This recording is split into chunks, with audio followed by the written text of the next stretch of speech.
It's Triple H, the Central Hip Hop Hour on the beat, where we talk all things hip hop and R&B. We're back with another album review episode. They're just nonstop this year. Yeah, I don't know what's going on. Something's must be in the water. Yeah. Jinx. Everyone just is like, I'm going to drop a highly anticipated album, and I haven't dropped in a while. So this time, Baby Keem. Yeah. He's been very elusive. He's been gone, I guess, if you want to count the Melodic Blue Deluxe, he's been gone for about 3.5 years. Yeah. The Melodic Blue originally came out in 2021, so maybe 4.5 if you want to count last time he dropped a full studio project. It's been a very long time, and yeah, like you were saying, we've gotten A$AP Rocky, we've gotten J. Cole. All of these elusive albums have been coming out. We got Music last year. It feels like there's nothing left, all these mythical albums are already out. Mm-hmm. But yeah, on this Baby Keem, I mean, he's Kendrick Lamar's cousin. Mm-hmm. Ever since that came out, it's been very interesting seeing how his career has developed. He started with a few mixtapes. Then he made Die for My Girl. Die for My Girl, yeah, we'll call it that.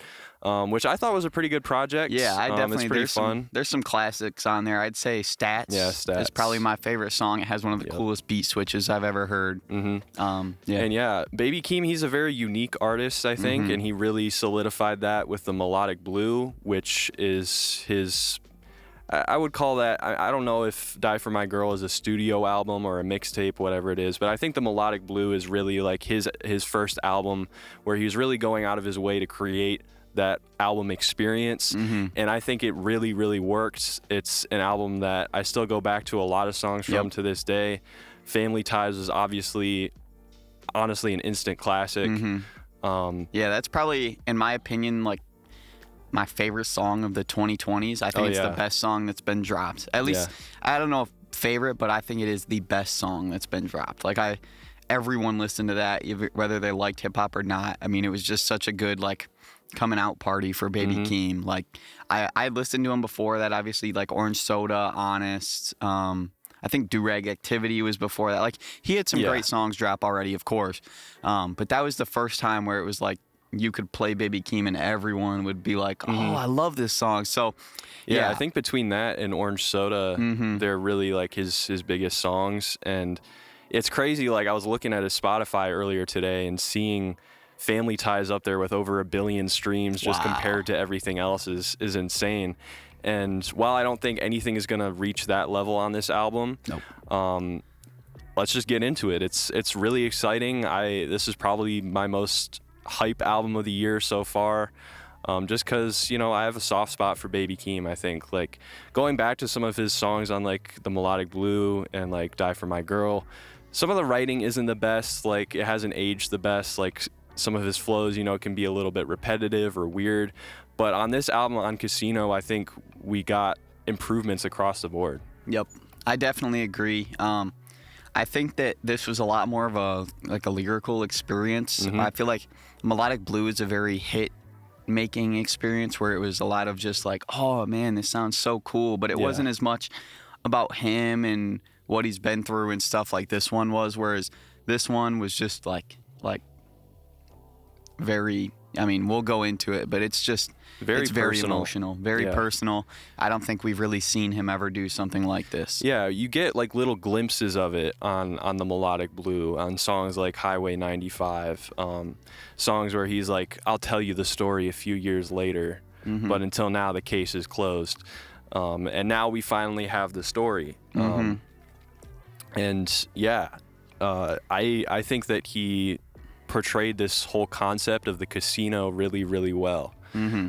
Basically, his story is, I guess the casino is the Las Vegas area that he grew up in. And I guess the running theme throughout the album is his whole life has been a gamble. His whole life has been a casino.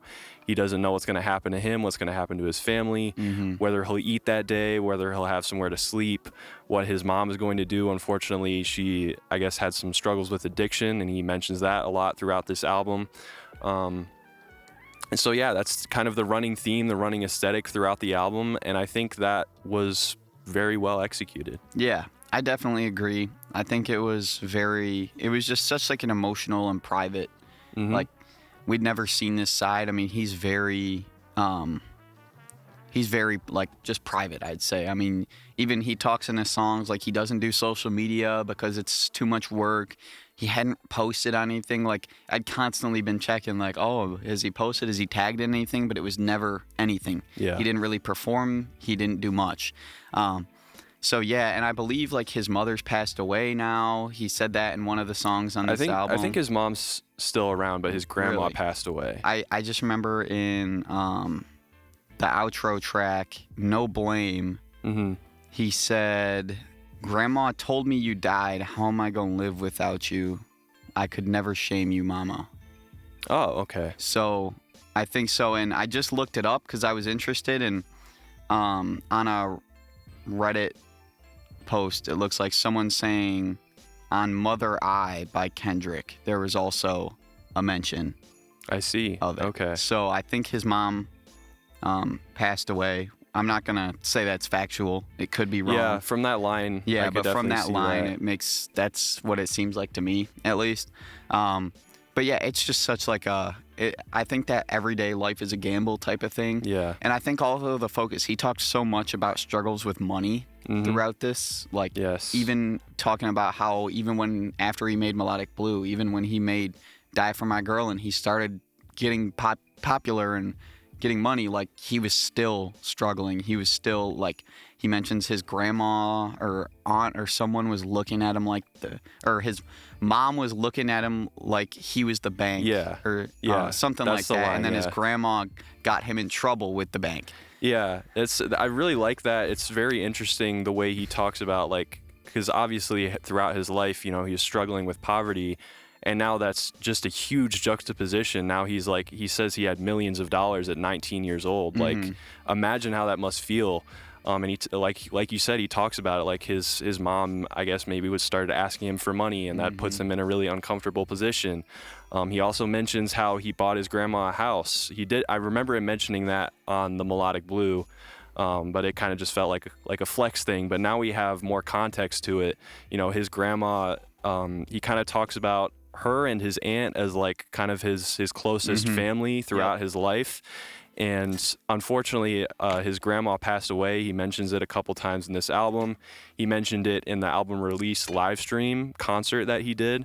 And that is a big part of why he's been struggling to make new music, why an album like this was so difficult for him to make, because I mean, he just had to get this stuff off his chest, I feel like, and I really commend him for managing to do that.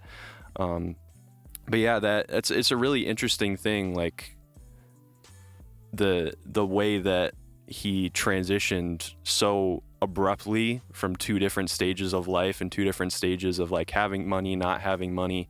And the way that he tackles it throughout the album, I think, is really interesting. Yeah, I definitely agree. In Casino, he has one bar where he basically says since he was gone from Melodic Blue, he hit rock bottom, which it's just such a crazy concept from someone like me, or like from the outside, because you see this guy who, I mean, he has a song with over 1 billion streams. He probably dropped his biggest project. Everyone loved him and was waiting for him to drop. And then he's over there saying he hit rock bottom and it was the worst time of his life, despite all the struggles that he talked about throughout the album. So I just thought it was so interesting. And yeah, definitely, I think a good point, like about the mom and grandma just kind of looking at him like the bank. I know with a lot of like NBA players that come from places that are like struggle and they have family that struggles, like the whole family just starts looking at them as kind of a way to get money. And I'm sure like Baby Keem had to deal with that, and because he was so close knit and with his family, from what he talked about, like that's something that's hard to deal with. He makes a lot of money, but I mean, you can only fund so many people with the amount you get. So yeah, and it's also just like, it's not a position that you want to be in with your family. Like, you don't want to have money problems at all with your family, whether it's like loaning people stuff, not having enough money to eat, anything like that. Like, you don't want to mix family and money in general. And so yeah, that's a really great running theme throughout this album. That lyric about rock bottom that you mentioned, I copied some of the lyrics here. He said, I couldn't see Sharon, which was his grandma, because I was locked in that booth. And then he says, I watched my grandma die in the house I bought. I'm living my truth. I hit rock bottom when I was gone, and now I have nothing to lose. I keep both scars. I feel new pain, and I don't even do tattoos. That was a part that I really, really liked. And it's crazy, like, how he balances, like, such a hard song with storytelling. Like, that's such a difficult thing to do. But it doesn't feel like you're trauma dumping on this, like, rage song, you know? Like, it just works somehow.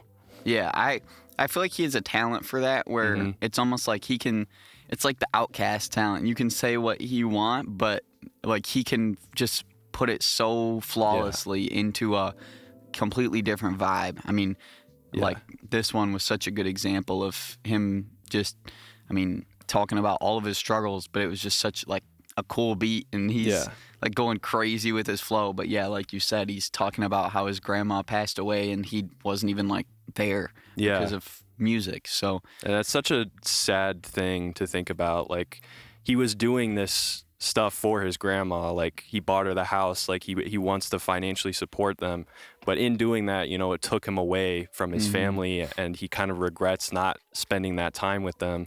And it's a really sad thing to think about. But yeah, I think the reason it works so well is his attitude about it. I think, like, it's not like, I want you to feel sorry for me. It's like, listen to this struggle I face, but I'm still here. Like, I'm still pushing through it. I'm still succeeding. And yeah, I really, really enjoy that. I think the album, despite being very sad at points, is also kind of motivational. Yeah. Another lyric from Casino that I wrote down was, I've never been someone that stared at the wall and prayed that things were going to change. Looked at my pops in the eye, made a decision. It's best to remain estranged. At this point, I'm a little deranged. I was raised to sit in that rain. So he's kind of like accepting the circumstances of his life and making some hard decisions, like deciding maybe to not involve his absent father in his life. And yeah, I think a lot of this is just him like taking ownership of his circumstances. Yeah. And the idea with the casino is like his whole life is a gamble, but now he's going to bet on himself. And I really like that. Yeah. Yeah, I definitely agree. I think there were some very motivational times. One mention, I talked about this earlier with you before we started the show, but it was in House Money. And this one I would say was like more of a flexing song. I think like the dichotomy throughout this album was so interesting, because he would have one song where he's obviously like Casino, he's talking about all the stuff he's been through, his grandma dying, how he's hit rock bottom. And then he could have a song like House Money where he's like, oh yeah, like I'm him. I remember one bar specifically, I don't remember if it was on House Money, but he's like, yeah, I have a $5 million condo that I don't even go to. I don't spend time at home. But here he said, I can't say the first part. He said basically, fella, get up and get out the house. Get up and get off the couch. Fella, what is your working amount? What is your effort amount? Fella, I had to jump off the porch. I had to work out the ground. Fella, taking a favorable route. I like his like flexing. I think he does it really well, and it really gets you like amped up, you know? Yeah. Like, I think like when I hear like a song like Casino or House Money, because I already got my Baby Keem tickets. I'll be in the pit. Heck yeah. I'm a little afraid. Like, it's gonna be insane. Like, he even mentions, I didn't write down the lyric, but somewhere in here he's like, if you're here in this pit, like, get ready, you know? And yeah, I'm very excited for that. And I really like the mix of vibes on this album. Even on a song like Casino, like, you're getting some introspective writing, but he's also mixing it with the flexing, with like the disses that are just kind of thrown in the air at whoever, right? He doesn't name any names, but yeah, there's also like, there's a lot of variety in his performances as well. Like, you're getting a lot of unique flows, a lot of unique delivery. I think he's really upped his game there. You go back to maybe some older Baby Keem songs, and it's like the same delivery, same flow throughout the entire song. And you don't really get that here. Like, there's a lot of variety. Yeah. I think it was, I can't remember which song it was, but it was one of his like harder ones, more like flexing. And he did like three different flows on each verse, like, and I was just like so shocked. I feel like this album really portrayed him as kind of the next in line after Kendrick. Yeah. Like, so much of what he did reminded me of Kendrick. Absolutely. Like, he was just doing flows that I'd never heard before that, like, at first sounded a little weird, but then once you, like, really started to listen, you're like, okay, yeah, this is actually really well put together. And it's like that manic, like, energized delivery that is really, really cool. And I don't know, because I feel like you started getting stuff like that more from Kendrick when Baby Keem was also coming up. So it's interesting. Like, I don't know how much is Kendrick influencing him or is Baby Keem influencing Kendrick. I think they're both very inspired by each other, honestly. Did the chicken or the egg come first? I don't know. Like, I think like, yeah, like, I think Kendrick, like, after, like, in the Mr. Morale era, like, even on a song like N95, you're kind of seeing, like, Baby Keem-esque things going on, and, like, Baby Keem has features on that album and ad-libs on N95, I'm pretty sure. So, like, they just have, like, so much chemistry together. Of course. And I think, like, yeah, it's super exciting to see where Keem's gonna go from here. But I really like this album as an evolution of him. I think he does some great stuff, some really good hooks. I really like the Birds and the Bees as more of, like, a fun song. It reminded me of, like, his older music. I was thinking, what am I thinking? Pink Panties? Like, that just kind of fun, like, fun. It doesn't really, it's almost like not taking it as serious, just kind of like having fun on the track, but it's still fun to listen to. Yeah. Because that was what most of Baby Keem's music in the past has been, is just, like, just fun stuff. So it's cool to get, like, a more polished version of that. I think this is one of his best, like, songs in that lane. I really, really like the hook. It's really catchy, really fun. I think he did a good job on Good Flirts as well. I liked his singing. That was kind of a singing voice I've never heard from him before. Yeah, I thought he actually sung really well throughout the album. I mean, he was already a pretty good singer. Obviously, we had 16 off of Melodic Blue, which kind of was his sing, like, where he really kind of sung and was melodic.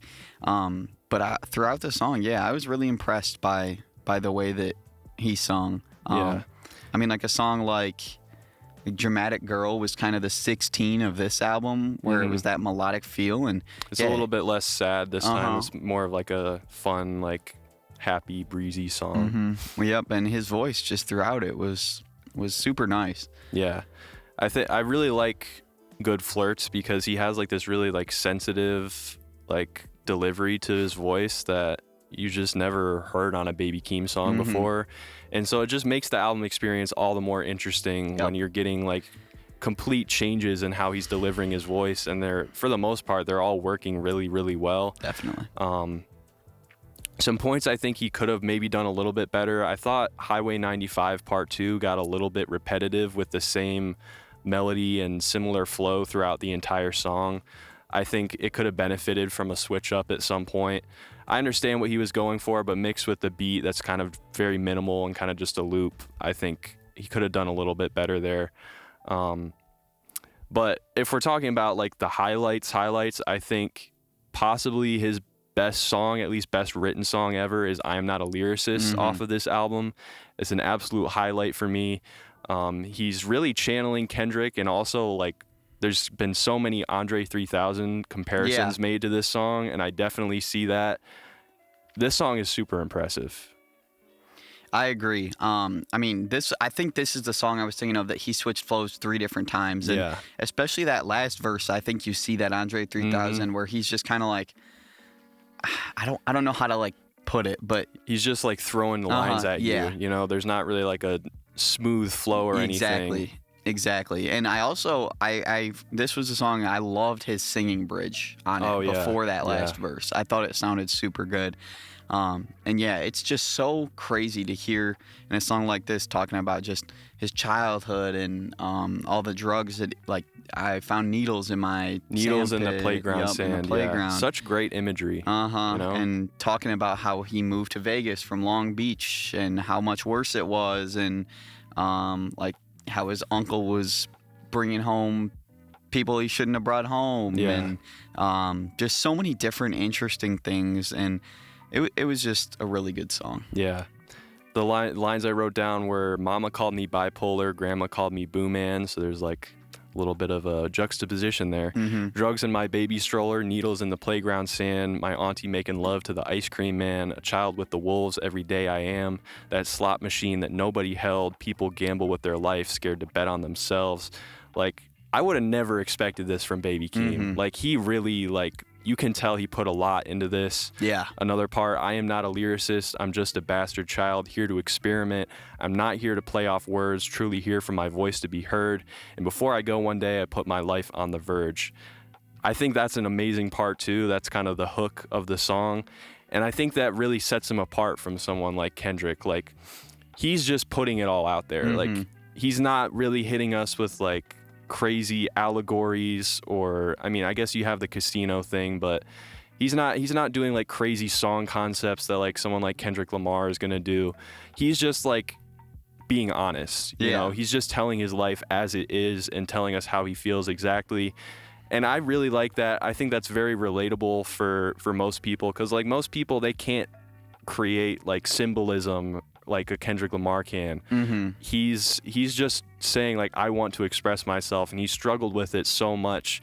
This is a really hard album for him to make, and but he's finally doing it. He says on Casino, I'm pretty sure, like, it just feels amazing to face all of my fears, despite how difficult it was. Like, I think this is a very euphoric album for him to make, and he portrays that really, really well. I agree. And yeah, I love I'm Not a Lyricist. I think that's an amazing song. Probably one of his best, if not his best, objectively, whatever you want to call it. But very, very mature song from him that I honestly would have never expected after hearing like the Melodic Blue. I agree. I agree. All right, do you want to talk about the production on this album? Move on to the production. Yeah, I think there's a lot of variety here. Very diverse. I wouldn't say the production was the standout piece of the album. I think it was more of his performance, but I think it was like more significant than like the fall off. J. Cole, like, he did different things. It wasn't the same exact like vibe every single time with a soul sample or jazz sample in him. Like, I thought he switched it up, and there was a lot of variety. Yes, absolutely. And I love that in an album experience, and especially in such a short track list, under 40 minutes. Like, getting so many different sounds makes every listen not boring at all, you know? Yep, totally. I really appreciate that. There's a lot of vocal samples in here, which I love. The No Security beat, which it's a fairly short album intro, but I really like it. It's a simple loop, but it works really, really well. I also liked it's not overused, but there's some like slot machine and like spinning wheel sound effects in the album that I thought were really cool. It kind of gets you into that casino vibe. But yeah, what were some highlights for you in the production? One highlight for me was Appeal. I don't know if I can say the full one. You probably can. Sex Appeal. Sex Appeal. Yeah. It was one of the coolest like Western, like California beats. Yeah. I mean, he had Too Short on there, who's like a Bay legend. He's had some classic rap songs. One of his most popular one is why can I not think of the name? It goes on and on. Can't understand how I last so long. Let me see. I can't tell you. I'm not familiar with Too Short, unfortunately. Blow the Whistle. Blow the Whistle. Blow the Whistle. That's a classic. I have it saved. Just a classic, like, Bay Area artist. So it was really cool to hear that Bay Area sound. I feel like we haven't ever really heard Baby Keem do that before. Not really. And so that was a highlight. I just thought that beat was so cool, and it was kind of like K9 by, and just wait for my explanation. It was kind of like K9 by Don Toliver with Saw Baby, where it was like you could tell the beat was made for the feature. But I felt like Keem was able to fit and be himself a lot better than like Don Toliver was able to on K9. Whereas Keem could be himself, and he sounded super cool. He sounds great. And Too Short was still able to go on and be an amazing artist and do his own thing using the beat. That's why it was definitely one of the standout songs for me on this album. Dramatic Girl, I think, too. I think it's always cool when you had that melodic production. No other song was like that. And there were so many cool, like, different bits and pieces that all came together for that production that, like, I feel like the more that I listen to that song, the more I'll hear and the more I'll be into it, because it was just super cool. And I think you mentioned it, but Birds and the Bees, I thought had another really cool production. I'm pretty sure he produced that himself, which is really cool. And yeah, that just feels very Baby Keem, you know, which I like. There's a lot of things that feel very distant from who he used to be as an artist, and this one feels like I was at home. Like, it just made me smile when I first heard it. I was like, man, I missed this. I missed hearing new Baby Keem music. And Birds and the Bees has like a super cool vocal sample in it. I love that, and he's singing over it, and it's beautiful. It's such a unique beat, such a unique song. I'm hearing a lot of people don't like this song, and I'm like, what do you want? Like, I feel like it's gonna grow on people a lot. Like, I think it's just like I said earlier, just one of those fun songs. It's one of the ones I've been going back to the most, honestly. Like, it's just stuck in my head. But also, like, Casino, insane beat. We got Cardo production on this, and that synth loop that he made, like, it sounds like a casino, you know, like, it's insane. It's perfect. I think that's like a perfect, because you have the intro and then you have the real intro, which is like getting you hyped for the album, and that's what Casino is. And then it has like the beat switch halfway through. You get like the la la la. Some people have been calling it like the Elmo ah beat. I like that part too. It kind of reminded me of Radar by JID, which also has a similar sound in it. But yeah, I really like that. House Money, really good beat. Starts with a cool soul sample. I'm Not a Lyricist, beautiful beat, one of my favorites for sure. I really like the drums on it. It feels very much like a Kendrick beat, but really, really good. Circus Circus was pretty good. I like the horn sample. There's that one has like the O's in it. Kind of reminded me of Carnival a little bit. Classic. Yeah, I liked No Blame as well. That's a really interesting production. I was kind of getting like Donda vibes off of that. It has like a James Blake sample, which is cool. It has like this reverse bass thing in it. I thought that was cool. Some ones I didn't like as much. Good Flirts I thought was a little bit minimal for me. I see what they were going for. It's got a nice vibe, but I think it could have had like a little bit more, maybe like a climax of some kind. It's a little bit repetitive. I thought Highway 95 Part 2 was similar in that regard, a little bit too minimal for me, too repetitive. I think if either Keem or the beat were less repetitive, the song would work better for me, but they're both like a little bit too stagnant. And Dramatic Girl, I do like it. I like the song. It just feels a little bit out of place on the album for me. I agree. I think it kind of like, I can't really think of a good song comparison, but it's a really good song, but like in the cohesiveness of the album, it doesn't really fit. Like I'll definitely listen to it. I mean, I added it to my playlist, but like just in terms of listening through the album, you're like, oh, interesting. I also just think that as a song is like, compared to the rest of the track list, it feels a little bit less developed to me. I don't know. It feels like it should have just been like a fun single instead of like on the album, I guess. But it does sound good. I like it. I just think like, especially going into No Blame right after this feels a little bit jarring. Yeah, at least he could have placed it somewhere different. I mean, I think Circus Circus Freestyle makes sense with it, but yeah, No Blame was like his whole song for his mom, and like forgiving her and how he can't blame her for all the terrible stuff that she's done. So to have the pop song before that is a little. And I mean, I think it's intentional to have like that harsh juxtaposition throughout this album, because I mean, that's his life. I think it has a lot of ups and downs, a lot of quick changes, and you know, he wants to have fun, but he also has a lot of baggage emotionally. So I think it works for the most part. That was one point where it was a little bit like for me, but yeah, overall the production I really, really enjoyed. I think like Casino and I'm Not a Lyricist are probably my favorite beats here. Those are the ones that were the most like inspirational to me and like really surprising in a really good way.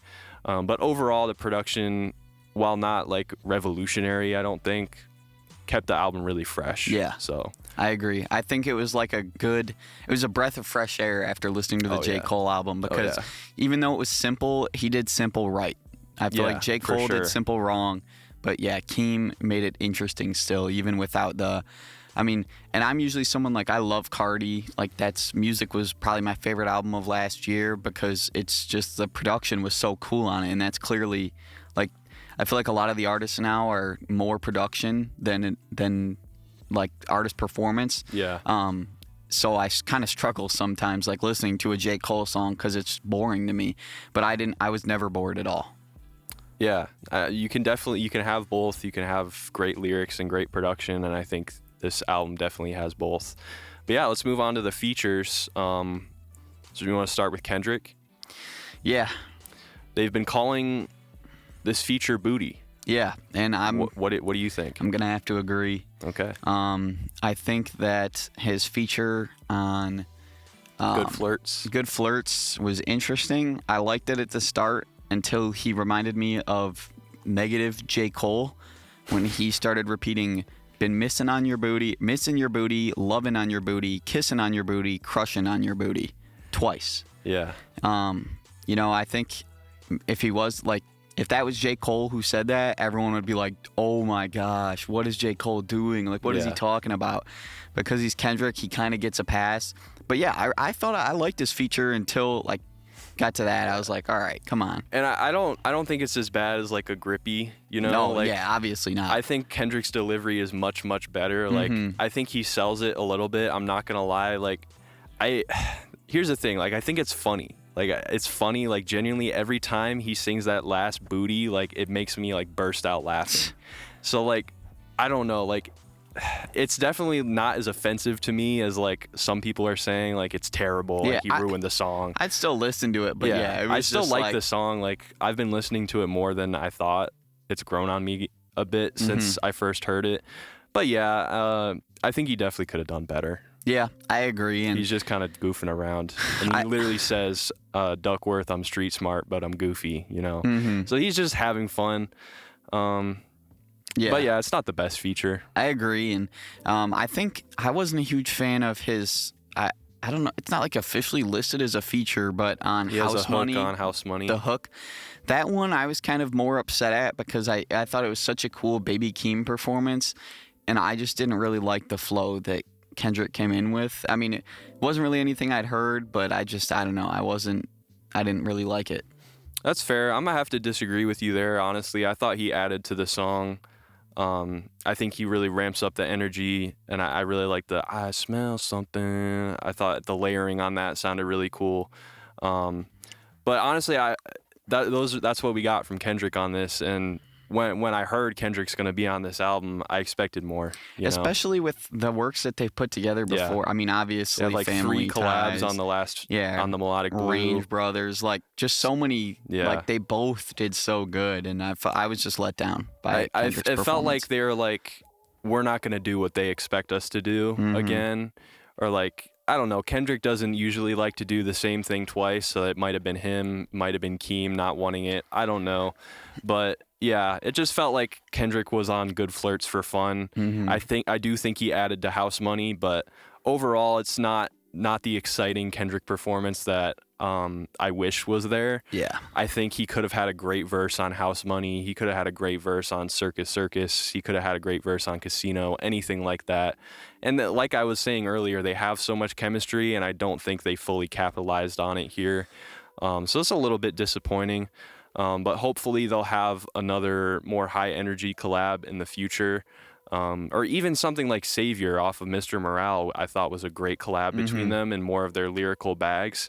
So even something like that, like, this is a more lyrical album. Kendrick's a lyrical guy. I'm just surprised that they didn't play into that and they put him on the goofy song. Especially with the fact that he mentioned so much about his family throughout the album. That's also Kendrick's family. Yeah, Kendrick's family too. I feel like they could have both talked about it, But I don't know. I feel like in that respect, maybe he just wanted to let Baby Keem tell the story and not like steal a spotlight or something like that.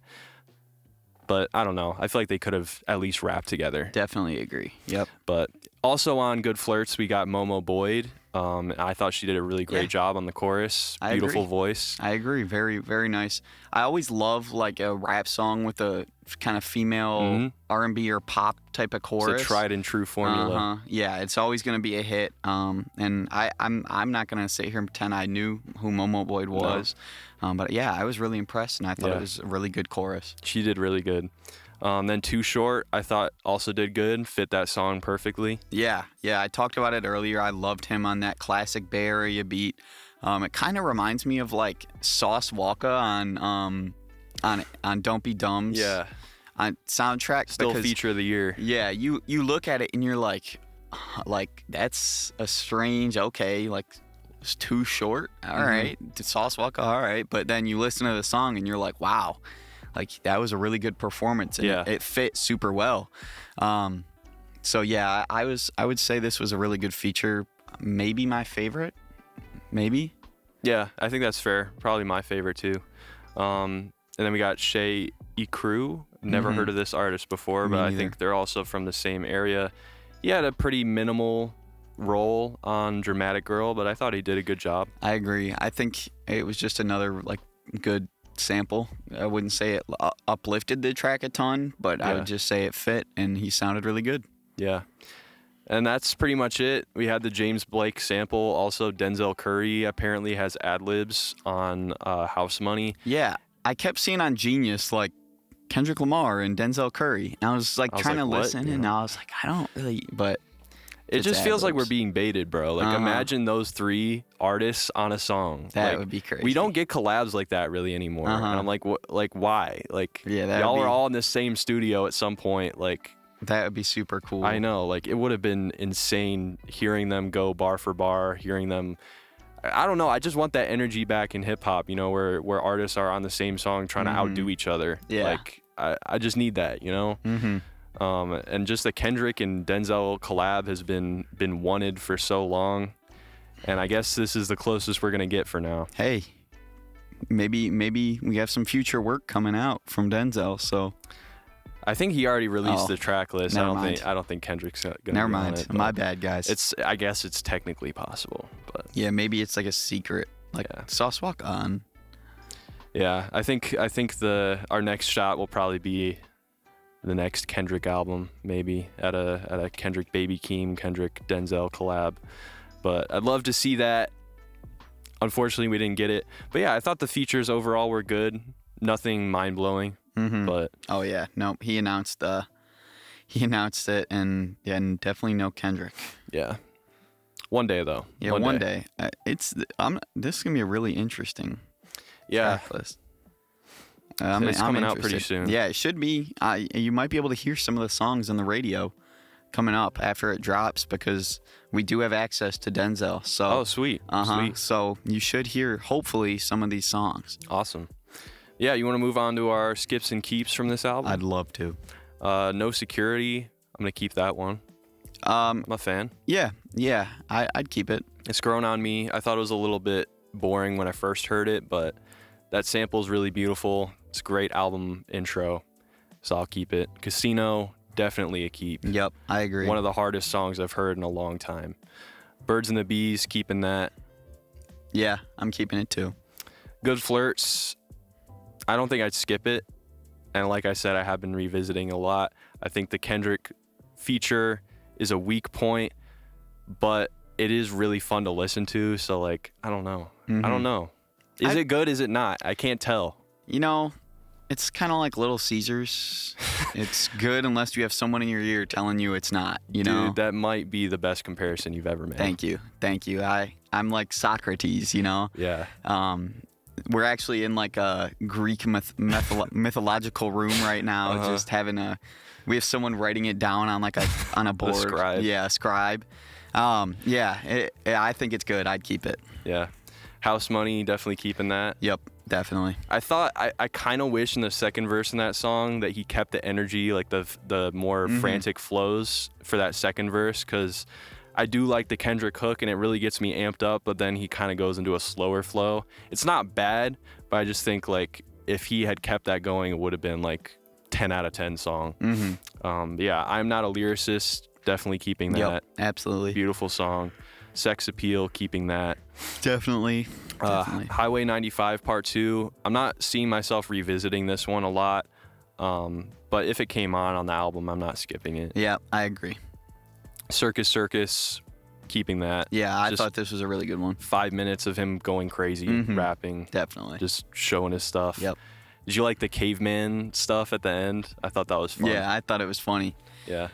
One mention, I feel like I should have mentioned this earlier. I hate to break us away, but it seems like he has some type of alter ego that he mentions. Yeah. Keem. Keem Keem. Yeah. I mean, we've seen him with like Two Phone Baby Keem before. He had one, I think. He had a different one at some point too, but I just thought it was interesting. Yeah, he's kind of like going to that evil vibe with that verse, and I thought that was fun. Yep. He starts saying booga wooga, boo-hoo, you know, just I'm a caveman, got a loose screw. Like, it's just fun. It's a fun song. Yeah. Just 5 minutes of him just going off. So, yeah, I like that. Dramatic Girl is probably a skip for me. It's a definite keep for me. So, yeah. just know I hate you for that. And I like it just within the album. It takes me out a little bit. And there's like some parts I like, some parts I don't. I just think it needed a little bit more juice. I don't know. Maybe it'll grow on me more. The chorus is definitely catchy. Like, there's only one way you should love me, or more than one way. But yeah, super catchy. But maybe it'll grow on me. Yeah. And then No Blame, keep. Yeah. I thought this one was also maybe a little underdeveloped. I would have liked it to go on a little bit longer. I liked the guitar solo at the end. I thought that was cool. The beat's really cool. I just wish it went somewhere a little bit more. I don't know. It just felt a little too short. Yeah, I understand.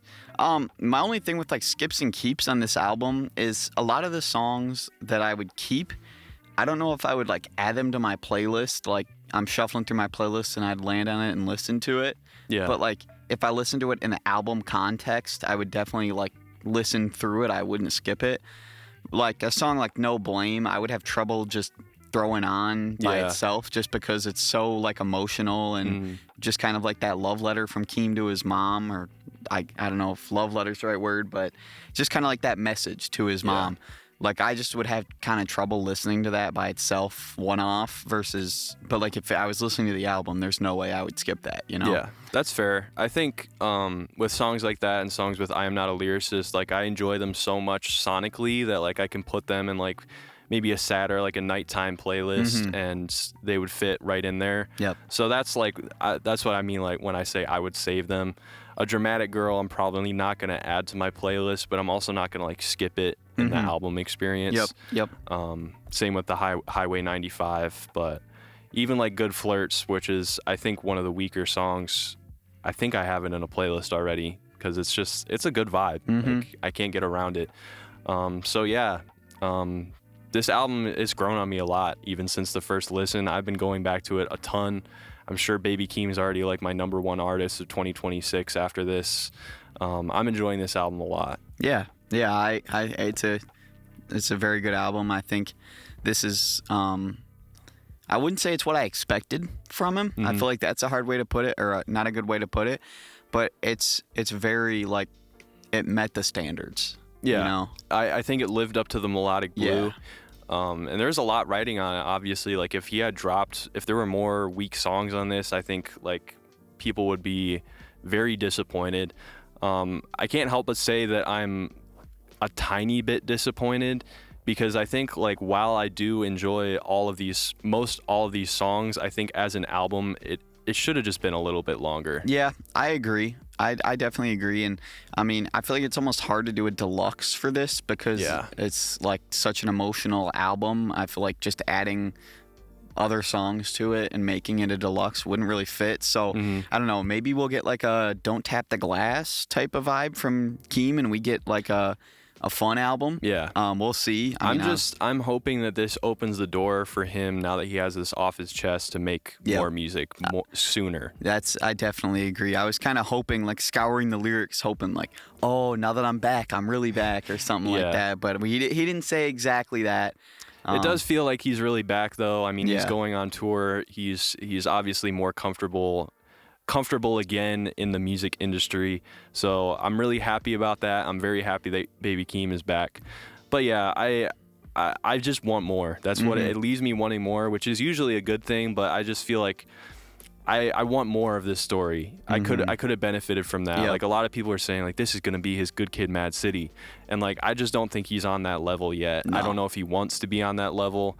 But I think the times that he is storytelling are so interesting. Like, I want more. I wanted more of it on this album. I do like the songs that are unrelated, but I would have liked if it was just longer. You know, I think it would really be up there. You know, with people, it'd really be up there and like what I give it a number score. But yeah, overall, I'm a big fan. Yeah. What is your number score? I think I'm between like a 7 and an 8. I think I'd probably give it like a 7.5 right now. Okay. But yeah, I'm enjoying it a lot.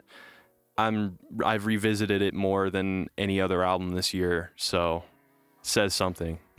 Yeah, I think I would agree about a 7 or an 8. I think I'm gonna go the latter. I think I'll go an 8 just because of the album experience. I know we're gonna get to this in a second, so I'm just gonna kind of go to it right now. Yeah. For me, I think Don't Be Dumb had a few more tracks on it because that were more like I would go back and listen to, like that I really enjoyed. It's just more of my vibe. But as an album, cohesive album, I would say this was a better album. I would say there's more hits on a Don't Be Dumb versus this. That's my opinion.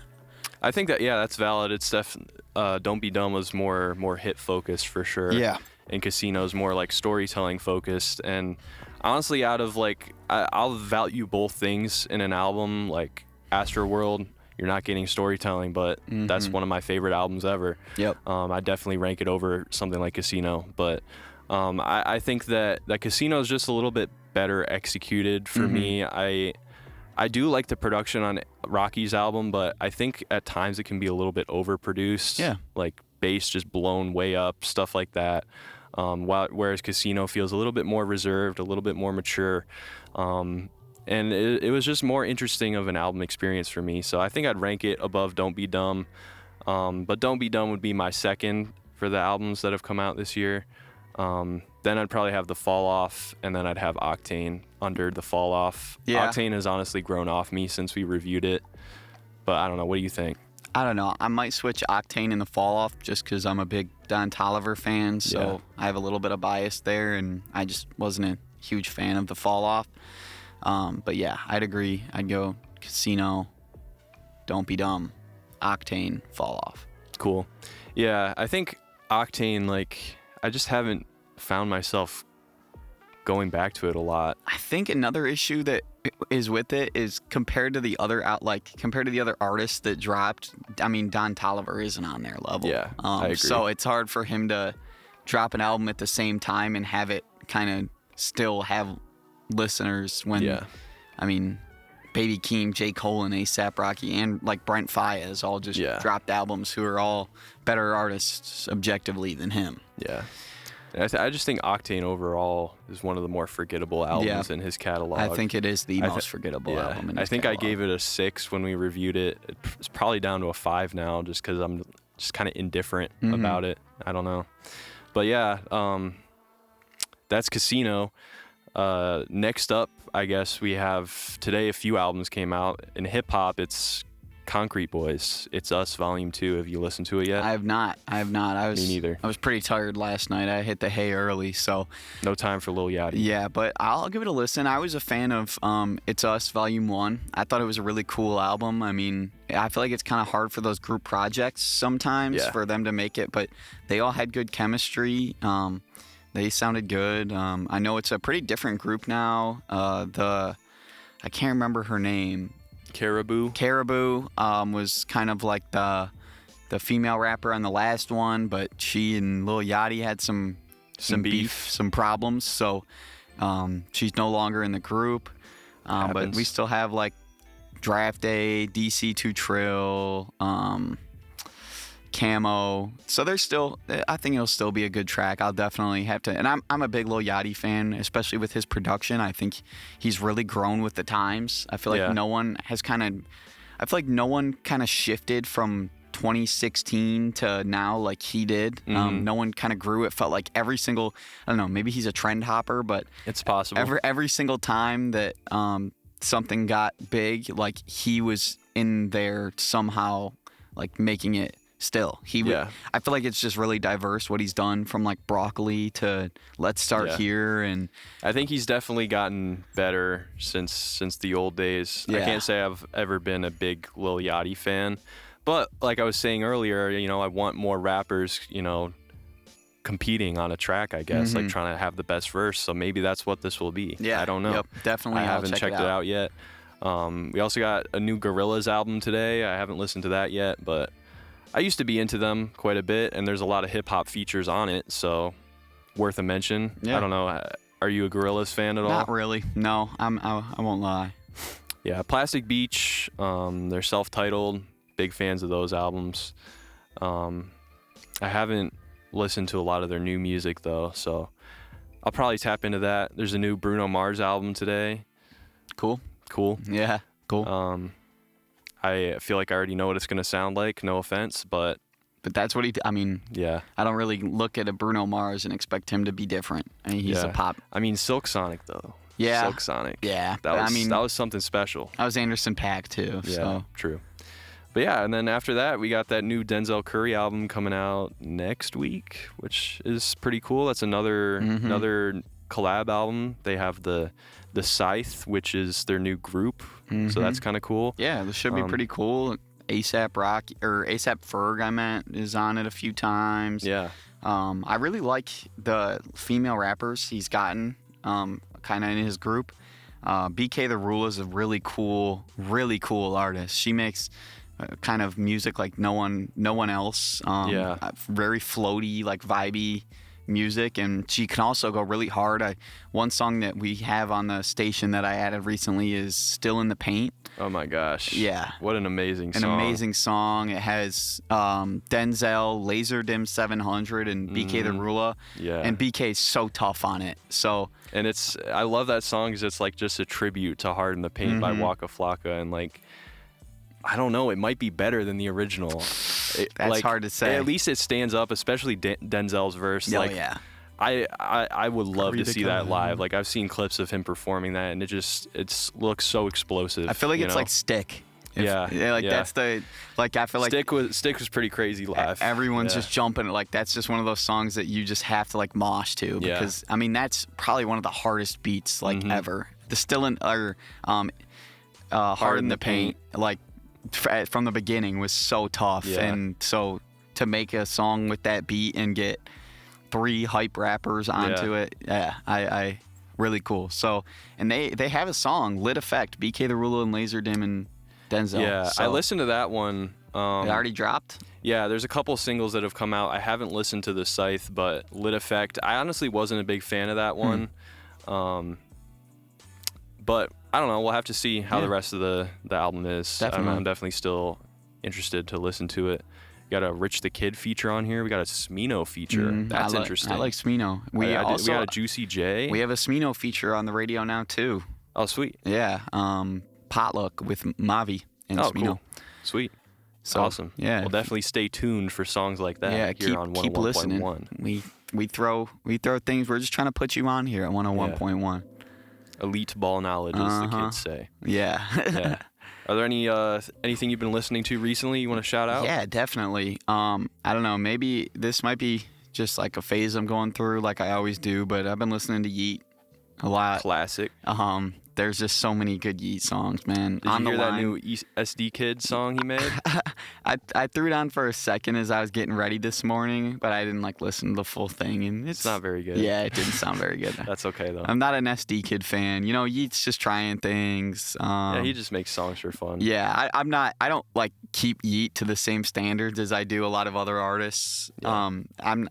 But like just old Yeet. My main one of just On the Line. off of, I believe it was, I don't remember, but yeah, really good one. I've been listening to Cole Pimp by Denzel Curry, Ty Dolla $ign, and Juicy J. Have you heard that before? Is it on an album? Yeah, it's on. It is on King of the Mischievous South. Yeah. Then yeah, I've heard that. Yeah, super good song. Check that out. Bubbly by Young Thug, I've been listening to a lot. Classic. I saw an edit. I don't know if you know Chloe Kim, the Olympic snowboarder. And she was it was like an edit on TikTok where she was talking about like, they were like, what do you listen to when you drop into the slopes? And she was like, this time I was listening to some Young Thug, and all of a sudden it just started playing Bubbly, and it like got me up in the morning. I was like, oh my gosh. That's cool. I've been listening to some Saw Baby, Anaconda Living, and Viking. Nice. And yeah, that's what I've been listening to. How about you? I've been going through a Jay-Z phase. Wow. I re-listened to Reasonable Doubt. Man, what a great album. And just comparing that to the Blueprint, it's just so different. Like you get Jay-Z on the more like laid back vibe. And yeah, I've been really getting into his music again.